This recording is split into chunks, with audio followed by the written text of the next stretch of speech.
Bismillahirrahmanirrahim. Allahın selamı və bərəkəti olsun Əhl-i Beyt aşıqlarına, Əhl-i Beyt dostlarına, Əhl-i Beyt sevərlərə. Mən Şöhrət Səqqa yenidən Bulaq TV-nin efirində Vilayət Bayramı münasibəti ilə Vilayət Bayramı adlı verilişimizlə sizin görüşünüzə gəlmişəm. Bu gecə Vilayət gecəsidir. Bu gecə Vilayət Bayramının gecəsidir. Sabah isə Vilayət Bayramıdır. Qədri Xum Bayramıdır. Və bununla əlaqədar olaraq biz də İmam Əlinin məthində, İmam Əlinin şənində, İmam Əlinin vilayətinin önəminin açıqlanmasında verilişimizə önəmli olan qonaqlar dəvət eləmişik ki, canlı yayımdayıq, bizi izləməyi unutmayın. Qonaqlarımız şairdir, məddahdır və bir də gözəl bir ilahiyyatçımızdır ki, ilk qonağımızı sizə təqdim edirəm ki, ilk qonağımız bizim ilahiyyatçı Hüccətül İslam və Müslümin Mahir Şərifzadə. Hacı, xoş gəlmisiniz və gəldiyinizə görə də sizə təşəkkür edirəm və xüsusi olaraq da sizin bayramınızı təbrik edirəm. Bismillahirrahmanirrahim. Mən də sizə və tamaşaçılara salam deyirəm. Çox sağ olun, minnətdaram. Bu gözəl gündə gözəl verilişə də dəvət etdiniz. Çox sağ olasınız. Dəvət etmək bizim borcumuzdur. Əlhəmdülillah o Allaha ki, bizi İmam Əlinin vilayətində birləşdiribdir, qəlblərimizi yaxınlaşdırıbdır. Mən hələ direkt mövzuya keçirəm, o türklər demişkən, yəni birbaşa mövzuya keçirəm ki, yəni mövzu Qədr-i-Xumdur. Yəni bu Qədr-i-Xumun ümumiyyətlə İslam aləmində önəmi nə qədərdir və bunun önəmi nədədir? Bu barədə fikirlərinizi bilmək istəyərdik. Gözəl bir nöqtə ilə başladınız, özü də buyurdunuz, İslam aləmində, həqiqətən də bu günün İslam aləmində xüsusi bir yeri var. Bir sıra bizim İslamda günlərimiz var ki, onlar ilahi dərgahda, müsəlmanlar üçün də, Allah üçün də çox önəmli bir daşıyan bir bayramlardır, günlərdir. Qədr-i-Xum da həmçinin o günlərdən biridir. Yəni, biri gündür ki, Əli adlı bir şəxs, Peyğəmbərin canı olaraq Quran-ı Kərimdə təqdim olunan bir şəxs, ilahi bir rütbə ilə zinətlənir Qədr-i-Xum bayramında. Peyğəmbərin vasitəsilə ilə, Allahın əmri ilə bu gözəl kürsüyə, bu ali rütbəyə ucalır.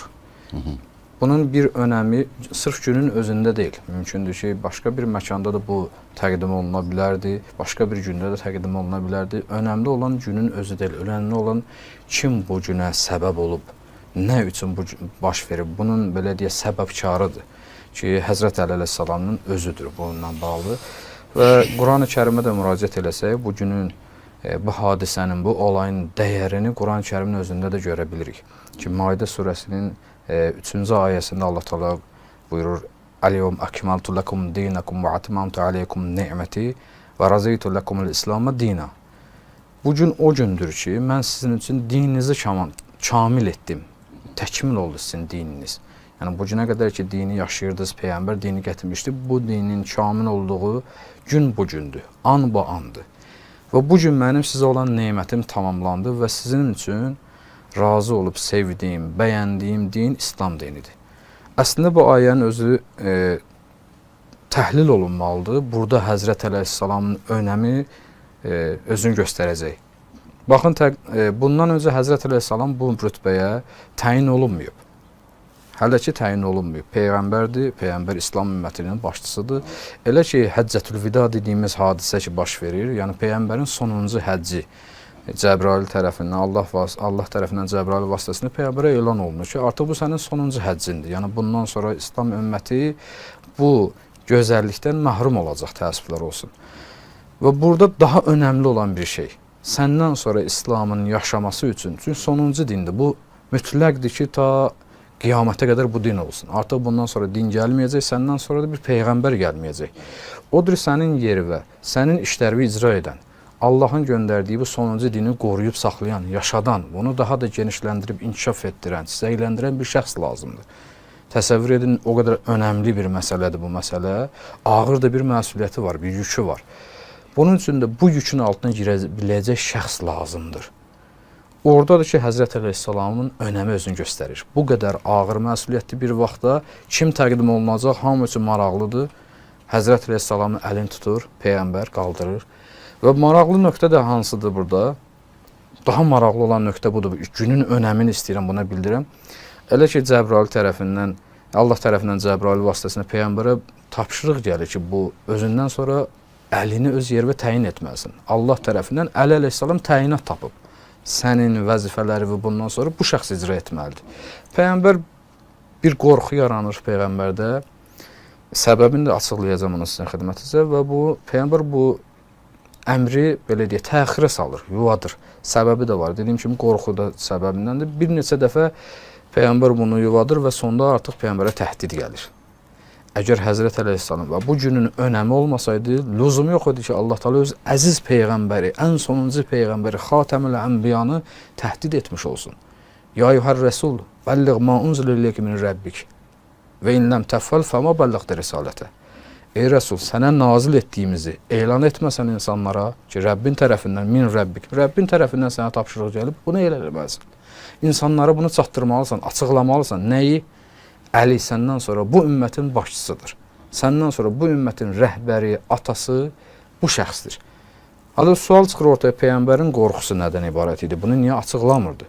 Bəziləri təəssüflər olsun buyurdu, Peyğəmbər öz canından və bəziləri də mən rastlaşdım, abrının getməsindən qorxurdu.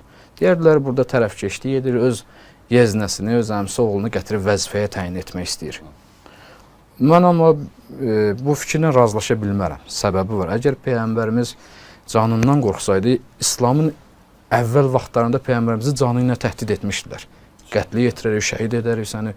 Qorxan insan bu yoldan dönərdi vaxtında. Əgər dönmədisə ki, biz tarixdə də bunun nümunəsini görməmişik, Peyğəmbərimiz hər hansısa bir təhdid qarşısında geri addım atsın. Allahın əmrlərinin icrasında. Görməmişik. Bəs deməli, canından qorxa bilməzdi bu şəxs. Əslən, Peyğəmbərimizin şənində deyildi bu. Qorxsaydı Peyğəmbər ola bilməzdi. Əgər abrının getməsindən qorxsaydı, biz onu da qəbul edə bilmərik. Şəxsən mənim üçün bu məntiqli və tutarlı bir dəlil ola bilməz ki, Peyğəmbər öz abrının getməsinə görə bu işdən geri addım atsın. Çünki dəfələrlə biz görmüşük, Peyğəmbəri İslamı təbliğ etdiyi üçün təhqir edirdilər, istehza edirdilər, şair deyirdilər, divanə deyirdilər, məcnun deyirdilər. Və yaxud da Peyğəmbər bəzi şəriətlə, Allahın qanunları ilə düz gəlməyən adət, ənənə və mentalitetlərin qarşısında dayanırdı. Biz bunu görmüşük. Öz oğulluğu Zeydin xanımı ilə ailə qurub, boşandıqdan sonra. Bu, ərəb dünyası üçün sensasyon bir hadisə idi. Öz gəlinliyi ilə ailə qurub. Halbuki İslam şəriətində buna heç bir problem yoxdur. Allah Teala bu yanlış adəti yıxmaq üçün Peyğəmbərdən bunu istəyib və Peyğəmbər bunu icra edib. Əgər abrının getməsindən qorxsaydı, bundan da çəkinərdi. Peyğəmbərin qorxusu nədən ibarət idi? Peyğəmbərin qorxusu iki səbəbdən idi. Zəhmətlə 23 il ərzində canı bahasına, yaxınlarının, əzizlərinin itirilməsi bahasına ərsəyə gəlmiş bu İslamda, əgər Həzrət Əleyhissalam xəlifə olsa, elan etsə Peyğəmbər bunu, qorxurdular ki, Əlinin bu təyinatı ilə razılaşmasınlar. Və İslamda parçalanma geçsin və İslam təhlükə qarşısında qalsın, aradan getmə. Səbəb, Əli Əleyhissalamın bir xanım Fatimə Zəhra ilə evliliyi idi və digəri isə Həzrət Əleyhissalamın İslam üçün döyüşlərdə göstərdiyi rəşadət idi. O həcc mərasimində, Həccətül Vida, Qədirxum hadisəsində bir sıra müsəlmanlar var ki, onların yaxınları İslamdan öncə İslama qarşı vuruşduqları üçün məhz Həzrət Əleyhissalamın əli ilə qətrə yetirilmişdilər və cəhənnəmə vasıl olmuşdular. Və Həzrət Əleyhissalam bütün döyüşlərdə rəşadət göstərirdi. Və bu da dözülməz idi. Onlar üçün dözülməz bir şeydir. Biz ərəb döyüşkən bir millət olub o zaman. Onların sadəcə elə bir adətlərindən biri idi bu döyüşkənlik. Və belə bir şəxsin bu qədər rəşadətlə döyüşlərdə iştirak etməsi, Peyğəmbərin gözünə batması, Allahın onu sevməsi onlarda bir həsadət, bir paxıllıq hissi oyadırdı. Bu dözülməz idi ərəb üçün. İkinci səbəb xanım Zəhra ilə ailə qurması idi. Peyğəmbərin qapısına xanım Zəhra üçün çoxlu ərəb dünyasının tanınmış zadəganları, Qureyşin öndə gələn şəxslərə elçi gəlmişdilər. Peyğəmbər hamısını rədd edirdi, qəbul etmirdi onları. Səbəb buyururdu ki, bunun seçimi, yəni bu övladının, bu xanım Zəhranın həyat yoldaşı seçimi Allahın əlindədir. Yəni bir baxımdan Allah Teala Həzrət Əli əleyhissalamla xanım Zəhranın evliyində ağsaqqallıq edib. Bu cür təbirlə bunu desək. Və boşuna, birisi Həzrət Əleyhissalam da Kəbə evində dünyaya gəlib, Allahın evində. Boşuna da deməyiblər ki, gəlin Peyğəmbər evindən çıxanda bəy Allahın evindən çıxmalıdır. Bu gözəl bir bənzətmədir bunlar üçün. Bu Allah tərəfindən bu evlilik təyin olunur. Və bunun üçün də bütün xanım Zəhranın qapısına gediblər elçiliyə, geri qayıdıblar əli boş. Vəli Peyğəmbər Həzrət Əliyə verib xanım Fatiməyə Zəhranı, onlarda Həzrət Əliyə qarşı yaranmış bir kinə var idi. Bu səbəblər bahis olacaq ki, Peyğəmbər bundan nigaran idi. Yəni İslam üçün, Allahın dini üçün, nəinki özünə görə, canına görə bir abrının getməsinə görə, əslən Peyğəmbərimizin şənində deyil bu cür şeylər. Və bunlar səbəb olurdu ki, Peyğəmbərimizə qorxu yaransın və təxirə salırdı bu Allahın ki, əmr etmişdi, Həzrət Əlini elan et öz yeri və açıqla insanlar üçün, səndən sonra ümmətin başçısı budur. O səbəb bu idi, bundan irəli gəlirdi. Və Həzrət Əleyhisselamın bu məqama seçilməsini dediyim kimi artıq Peyğəmbərin nigarançılığı başa düşüləndir, qəbul olunandır bir yerdə. Yəni bir ümmətin atası kimi ürəyi yanır, canı yanır bizdən. İstəməz, necə bir valideyn istəməz evində iki qardaş biri-biri ilə savaşsın. Peyğəmbər də istəməzdi. Ondan sonra müsəlmanlar ki, bir-birinin qardaşıdır, innəməl müminə ixvə. Qardaşdırlar bir-birinə, amma savaşsınlar. Bunu Peyğəmbər görürdü, nigarançılığı da, amma Allahın gördüyü daha irəlidir.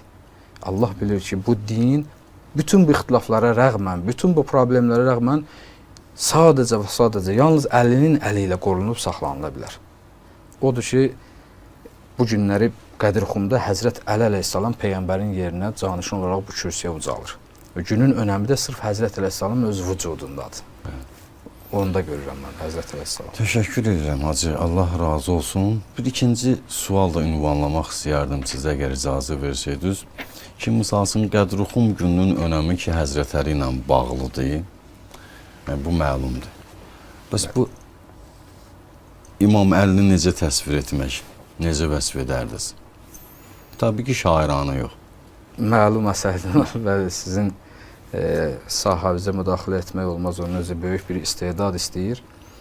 Həzrət Əleyhissalamı bir neçə cəhətdən vəsf etmək olar, təsəvvür və təsvir etmək olar.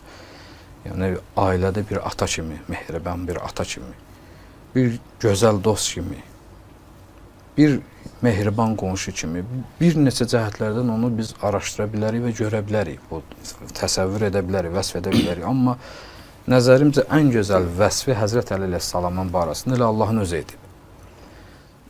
Quran-ı Kərimin ayələrinə biz diqqət yetirəndə Allah üçün meyar, ən önəmli meyar təqvadır.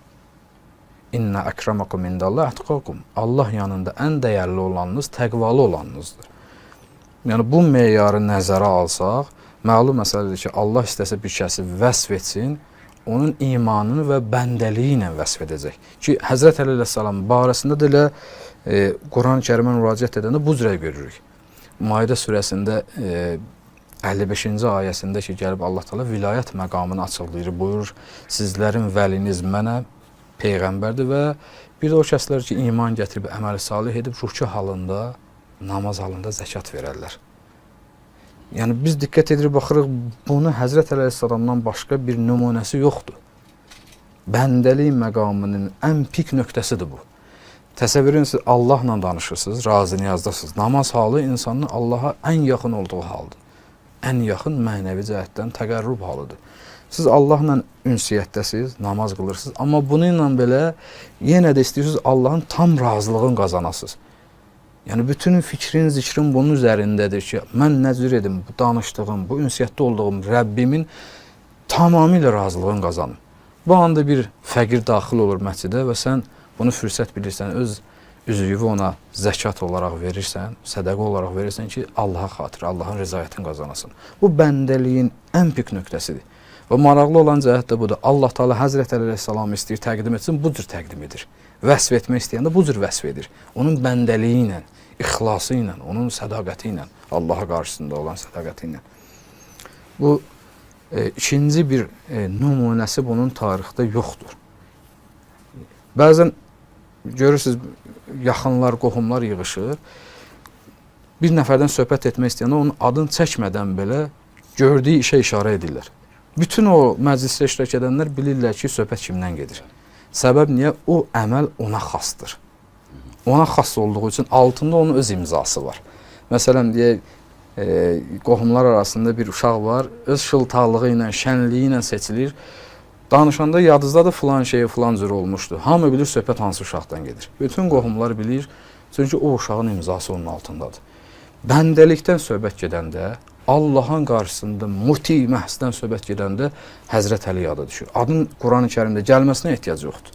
mütləq şəkildə əgər bəndəlikdən danışırıqsa, ixlasdan danışırıqsa, fədakarlıqdan danışırıqsa, birinci yada düşən şəxs Həzrət Əli əleyhissalamdır. Çünki bütün bu saydığım sahələrin hamısında onun özünə xas imzası var.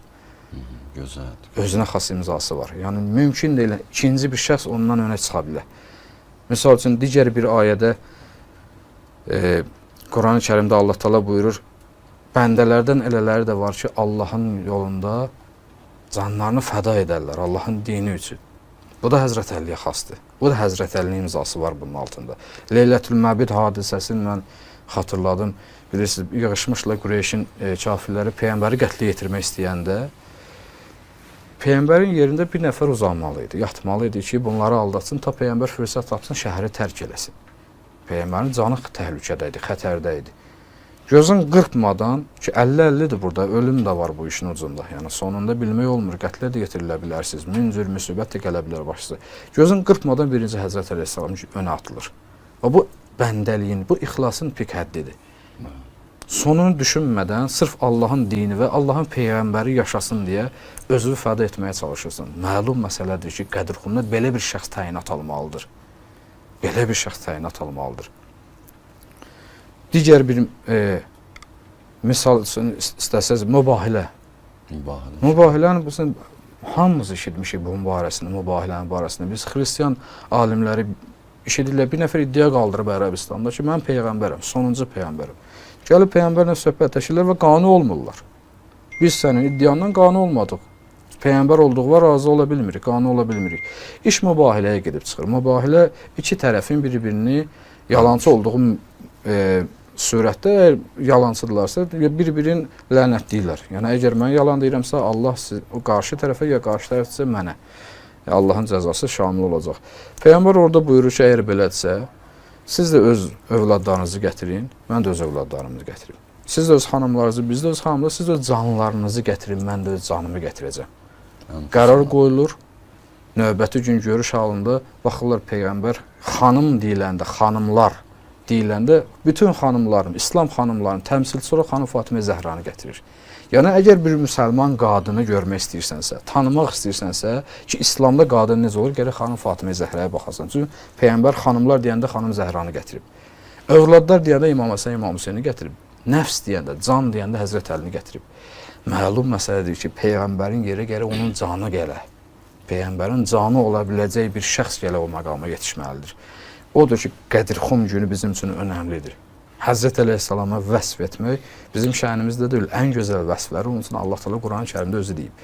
Ki, mübahilə günü ilə bağlı qərar qoyulur, gün yetişir, Peyğəmbər qadınları deyiləndə öz qızı xanım Fatimə Zəhranın övladları olaraq Həzrət İmam Həsən və İmam Hüseyn əleyhissalamla nəfs, yəni canı olaraq Həzrət Əli əleyhissalamı aparır özü ilə. Yəni bir şəxs nə qədər Allahın yanında əziz olmalıdır ki, necə yaxın olmalıdır Allaha və məqam cəhətdən nə dərəcədə yüksək bir məqam sahibi olmalıdır ki, Peyğəmbərin canı olaraq təqdim olunsun insanlara. Və məlum məsələdir ki, Qədirxum günündə, belə bir gündə Peyğəmbərin canı üçün təyin olunacaqsa, birinci layiqli olan şəxs onun canıdır, öz canıdır. Hər cəhətdən Peyğəmbərə ən yaxın olan şəxs odur. İman, əxlaq, təqva, bütün cəhətlərdən. Mehribançılıq cəhətindən olsun, ümmətə can yandırmaq olsun. Bütün bu sahələrdən hansı, ümumiyyətlə İslamı kompleks bir şəkildə nəzərə alsaq, bütün sahələri Həzrət Əlidən öndə olan ikinci bir şəxsi nümunə olaraq göstərə bilmərik. Mümkün deyil bir nəfər gətirsin, desin ki, filan ayədə, filan mövzuya, İslamın filan məsələsinə misal vurulub, orada Həzrət Əleyhissalamın imzası olmasın və hamıdan öncə Həzrət Əleyhissalam orada görüləcək. Və ona görə deyirəm, Qədirxum günü Həzrət Əleyhissalamın bu kürsüyə yüksəlməsi təsadüfi deyil. Yəni, gözlənilən bir şeydir. Günün önəmi elə Həzrət Əleyhissalamın öz vücudunda, öz imanında, bəndəliyində yatır. Odur ki, Qədirxum bizim üçün əzizdir və mən bir daha buradan bütün tamaşaçılarımızı, bütün İslam dünyasını, müsəlmanlarımızı bu gözəl gün münasibəti ilə təbrik edirəm və Allahdan arzum odur ki, bu dünyada Həzrətin ziyarətin və qiyamətdə şifaətin bizlərə nəsib eləsin inşallah. İlahi amin. Hacı, təşəkkür edirəm həqiqətən gözəl izahatlara görə o İmam Əli haqqındakı, yəni Qurandan ki gətirdiyiniz o vəsf ki vardı. Yəni çox gözəl bir mövzudur ya o. Yəni mənim özüm üçün də maraqlı oldu ki, yəni İmam Əlinin adının orada çəkilməsinə ehtiyac yoxdur. Yəni onsuz zaten bu xüsusiyyəti ilə, bu sifəti ilə bilinir ki, Özünə xas imzası ilə İmam Əli bilinir. çox orada. gözəl açıqlama oldu. Təşəkkür edirəm gəldiyinizə görə. Minnətdaram mən. Mən sözümüzü demək olar ki, bizim üçün ayrılan vaxt bitibdir. Sonra o birisi qonaqlara söz verməliyik. Bəli. Bir İmam Əlini xəlifə seçəndə Səə bir dənə gözəl söz deyibdi. Onunla, yəni sizi yola salaqdı bir gözəl. Minnətdaram belə. Deyir ki, ey Əli, xəlifə Əbbasın ki, İmam Əlinin çiynini hatırlar. Deyir ki, ey Əli, xəlifə Əbbası sənə zinət vermədi, sən xilafətə zinət verdin. Bəli. Çox gözəl. Bir daha təşəkkür edirəm. Minnətdaram. Bir daha bayramınızı təbrik edirəm.